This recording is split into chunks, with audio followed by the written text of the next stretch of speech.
আমি হাত দিয়ে একটু ভেঙে দিচ্ছি। দেখুন ভেতরটা কত সুন্দর হয়েছে, একটু কাঁচা নেই। এই স্ন্যাক্সটি এমন একটি স্ন্যাক্স যা রমজান মাসে প্রায় সবার ঘরেই খুব জনপ্রিয়। বলুন তো কি? সবার প্রিয় বেগুনি।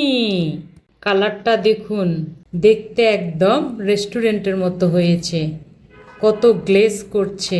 এই বেগুনি আমি ঘরে থাকা সামান্য কিছু মশলা দিয়েই একদম রেস্টুরেন্ট স্টাইলে তৈরি করেছি।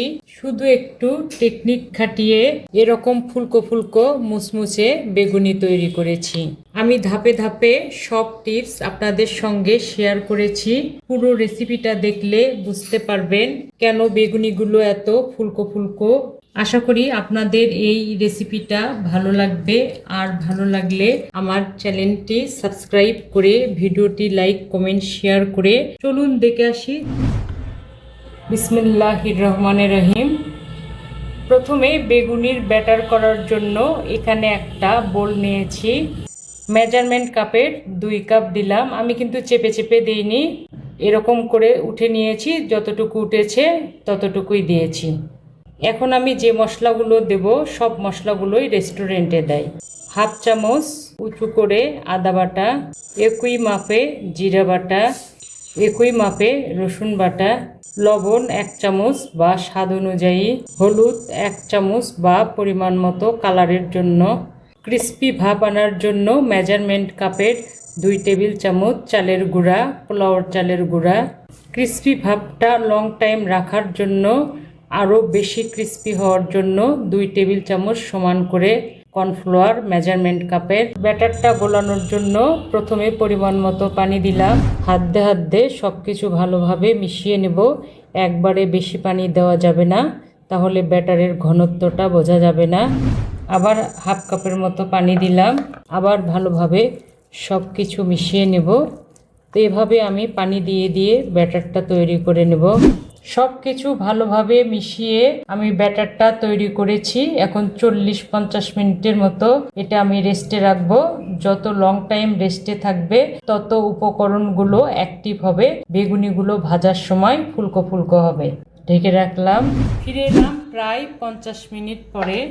ব্যাটারটা আমার প্রায় রেডি। 2টো উপকরণ এখনো বাকি আছে, সেই 2টো উপকরণ ভাজার আগে দিতে হবে, তাহলে একদম রেস্টুরেন্টের মতো হবে। এর ফাঁকে আমি বেগুনটা রেডি করে নেব। আমি এখানে একটা টাটকা বেগুন নিয়েছি। প্রথমে মাথার অংশটা ফেলে দেব, কারণ এই অংশটা শক্ত থাকে। এখন এমন ভাবে কাটতে হবে, মোটাও না পাতলাও না, মিডিয়াম সাইজ। দেখে বুঝতে পাচ্ছেন আমি 1 সুতার মতো নিয়েছি। বেশি মোটা করে কাটলে পরে ভেতরে কাঁচা থাকবে। কাটা হয়ে গেছে। একটা বেগুনের কিন্তু অনেকগুলো পিসেস হয়, তো আমি পরিমাণ মতো নিয়েছি। দেখে বুঝতে পাচ্ছেন আমি কতটা চিকন করে কেটে নিয়েছি। মোটাও না পাতলাও না, মিডিয়াম সাইজের। বেগুনের স্লাইসগুলো আমি একটু বিছিয়ে দিয়েছি, কারণ বেগুনে কিন্তু একটু পানি থাকে, তো সেজন্য উপর দিয়ে একটু লবণ ছিটিয়ে দেবো পরিমাণ মতো। যেহেতু ব্যাটারে লবণ আছে, তো লবণ দিলে এক্সট্রা পানিটা বের হয়ে যাবে। হাত দিয়ে একটু এপিট উপিট 2 পিঠে মিক্স করে দেব। এভাবে আমি সব কয়টি বেগুনের গায়ে লবণ লাগিয়ে দেব।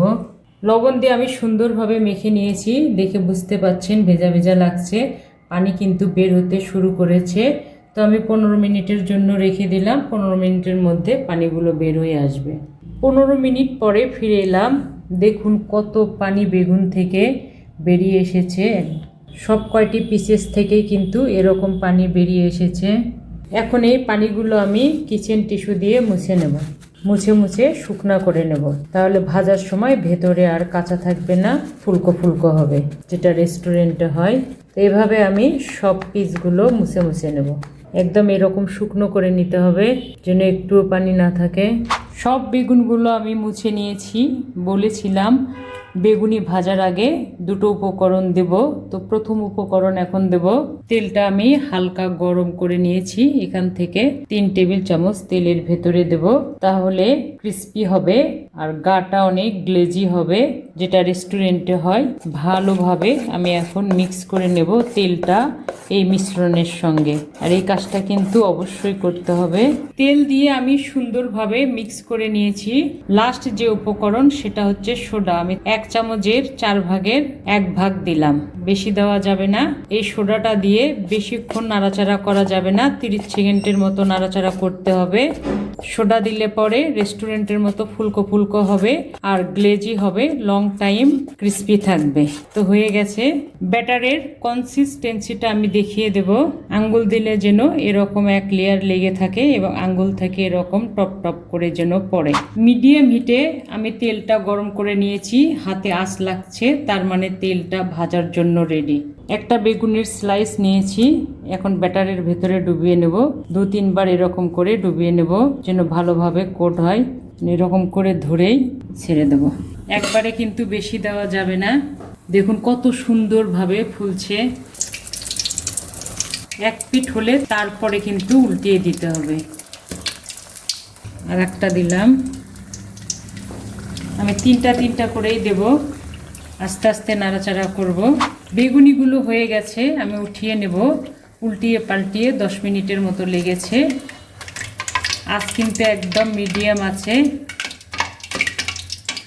এভাবে আমি বাকি বেগুনিগুলো ভেজে নেব। প্রিয় বন্ধুরা, দেখতে পেলেন কত সহজে বাসায় থাকা সামান্য কিছু উপকরণ দিয়ে একদম রেস্টুরেন্টের মতো ফুলকো ফুলকো আর ক্রিস্পি বেগুনি তৈরি করলাম। এভাবে তৈরি করে পুরো রমজান মাস জুড়ে খাবেন, এমনকি স্ন্যাক্স হিসেবেও যে কোনো সময়ে খেতে পারবেন। ছোট বড় সবাই একদম তৃপ্তি করে খাবে। আজ এ পর্যন্ত, ইনশাল্লাহ আবার দেখা হবে নতুন কোনো রেসিপি নিয়ে। ভালো খান, সুস্থ থাকুন, আমার ফ্যামিলির জন্য দোয়া করবেন। আল্লাহ হাফেজ।